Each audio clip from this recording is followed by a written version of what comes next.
Chhaava cinema release అయినప్పటి నుండి ఔరంగజేబ్ సమాధి చుట్టూ వివాదం రాజుకుంది. 2 వర్గాలుగా చీలిపోయి నాగ్పూర్ అట్టుడికిపోతుంది. అయితే ఈ విషయంపై మొఘల్ ఆఖరి చక్రవర్తి బహదూర్ షా జాఫర్ యొక్క ముని మనమడు ప్రిన్స్ యాకూబ్ హబీబుద్దీన్ స్పందించారు. హైదరాబాద్లోని శంషాబాద్లో నివాసం ఉంటున్న యాకూబ్ హబీబుద్దీన్ ఈ ఘటనపై పోలీస్ కంప్లైంట్ ఇస్తామని చెప్పారు. అసలు ఆయన ఏం చెప్పారో ఇప్పుడు చూద్దాం. अस्सलाम वालेकुम रहमतुल्लाहि व बरकातुहू।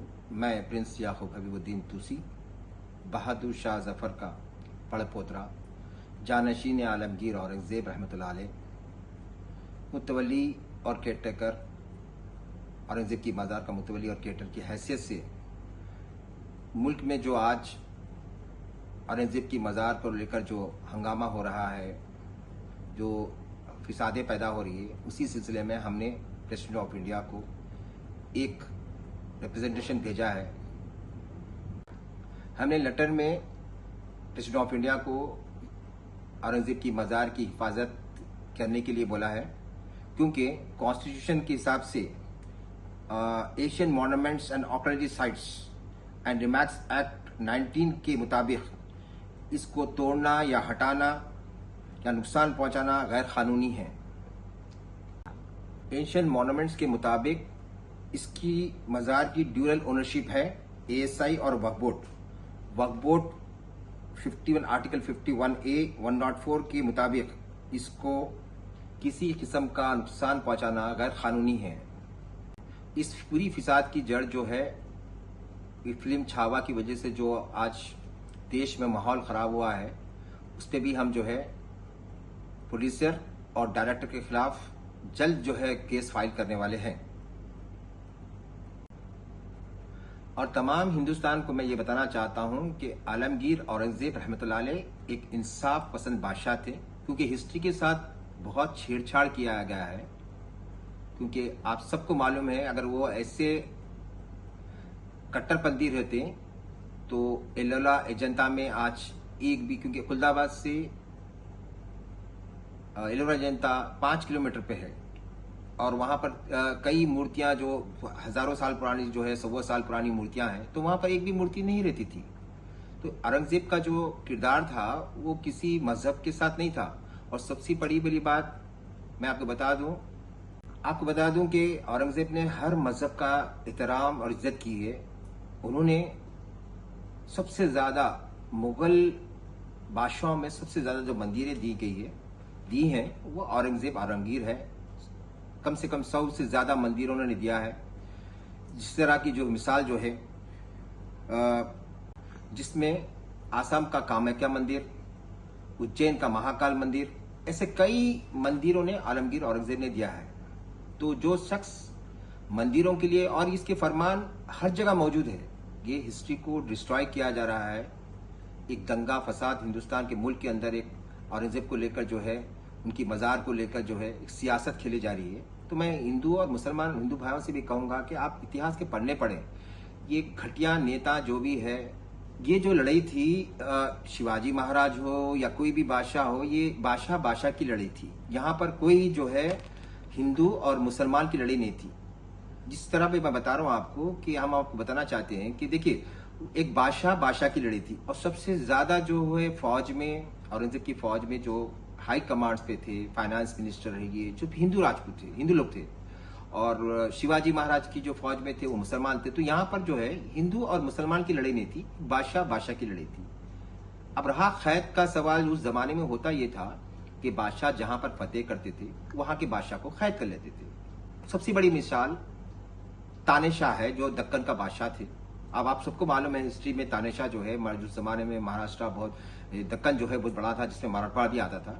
तो तानेशाह को यहाँ से कैद करके ले गए, खुलदाबाद में रखे, और खुलदाबाद में ही उनका इंतकाल होगा और वहीं पर उनकी खबर है।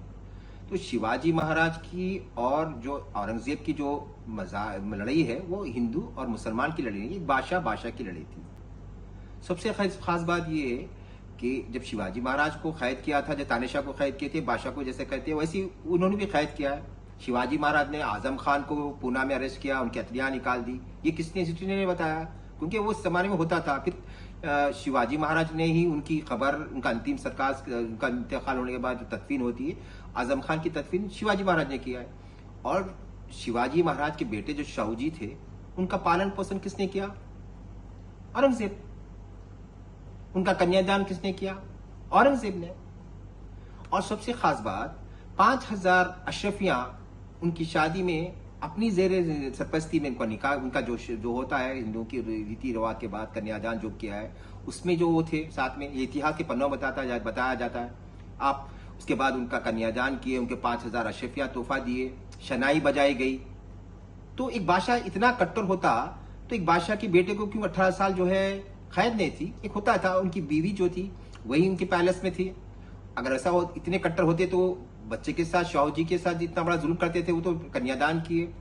और दूसरी बात, खास बात यह है, जब शाहूजी महाराज औरंगजेब के इंतकाल के बाद बाहर निकले तो सबसे पहले श्रद्धांजलि देने कहां गए? औरंगजेब की मजार पर। अगर शाहूजी को इतना वो रहता तो क्यों जाते थे बताइए? ये इतिहास के पन्नों में लिखा हुआ है, मेरे पास रेफरेंसेस है। जो हिस्टोरियन लिखे हैं इनके बारे में, वो कोई मुसलमान हिस्टोरियंस नहीं है, वो तो हिंदू हिस्टोरियंस है। मेरे पास आप पूछिए, मैं आपको रवाना रेफरेंसेस के साथ, किताबों के साथ आपको रेफरेंसेस देना चाहता हूं, देता हूं मैं आपको। तर या महाराष्ट्रामध्ये औरंगजेबाच्या कबरीचं महिमा मंडन होऊ देणार नाही, त्याचं उदात्तीकरण होऊ देणार नाही। त्याचं उदात्तीकरण करण्याचा कोणी प्रयत्न केला तर तो प्रयत्न त्याच ठिकाणी चिरडून टाकण्याचं काम या आम्ही केल्याशिवाय राहणार नाही, हे वचन छत्रपती शिवरायांच्या या मंदिराच्या समोर आपल्या सर्वांना मी देतो। कुछ लोगों की वजह से, कुछ पॉलिटिशियन की वजह से आज देश के हालात दिन ब दिन खराब होते जा रहे हैं, क्योंकि उनके एक गलत बयान से एक चीफ मिनिस्टर होदे पे रहते हुए, जो भी इनका नाम है, फर्नांडिस जो भी नाम है, जो एक अच्छे जो है वो पोस्ट पर रहकर जो है एक भड़काऊ भाषण देने की वजह से, एक कम्युनल हार्मनी तोड़ने की वजह, उनकी वजह से जो है सेक्शन आर्टिकल 196 हफ्ते में मोदी जी को लेटर में हमने लिखा है कि इनका जल्द से जल्द इनका इस्तीफा लिया जाए, इनको इस्तीफे से पद से हटना चाहिए, क्योंकि ऐसे कंट्रोवर्सी स्टेटमेंट देने से मुल्क के हालात खराब होते जा रहे हैं। और जो लोग औरंगजेब की पुतले पर जो है, उनकी फोटो के ऊपर जो नीचे कलमे तैयबा लिखा हुआ है, जो भी कलमे का लिखा हुआ था, कुरान की आयतें लिखे हुए थे, उस सेक्शन में भी जो है एक मजहब के कॉन्स्टिट्यूशन के हिसाब से किसी मजहब को हर्ट करना ये कानूनी जुर्म है। उसी सेक्शन के मुताबिक इन लोगों को कड़ी से कड़ी सजा दिया जाए, ताकि कोई भी हिंदू हो या मुसलमान हो, किसी मजहब की या कोई कुरान शरीफ हो, कोई कलमा हो या रामायण हो, किसी तरह की जो है हर्ट करने से, ये सिर्फ एक हिंदुस्तान के मुसलमानों को हर्ट नहीं हुआ, ये सारे दुनिया के मुसलमानों के लिए बहुत बड़ी शर्म की बात है। और एक इस्लाम का एक मजहब की जो है तौहीन करने वाली बात है। लिहाजा हमने प्राइम मिनिस्टर को लेटर लिखा है, इनसे सख्त से सख्त इनकी कार्रवाई हो।